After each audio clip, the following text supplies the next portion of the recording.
Welcome to this Easy Computer Fixes channel, and this is just a quick update to the version 1809, the October 2018 update situation. A lot of people are reporting they're not seeing it through Windows updates. It's totally normal. Microsoft has decided to really take it slow right now on this version of Windows 10.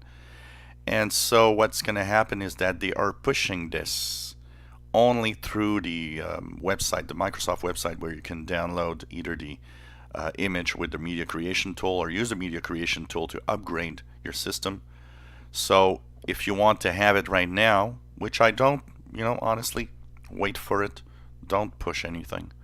But if you really want to have it right now, you have to go to the Windows 10 download page and upgrade from that page in order for you to get it. When will it be pushed through Windows updates? I guess they're checking out, if everything is all right, and they're going to eventually, in the next couple of weeks, it's going to appear at some point through Windows updates, and they're going to start the rollout again and accelerate if things look good. In one little glitch that I've seen mentioned, if you are using network drives, that's the only problem, really the big problem that's reported right now.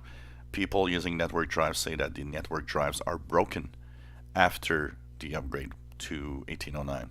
So if you are using network drives, maybe you want to wait and wait till maybe some cumulative update that might actually fix the broken network drives problem.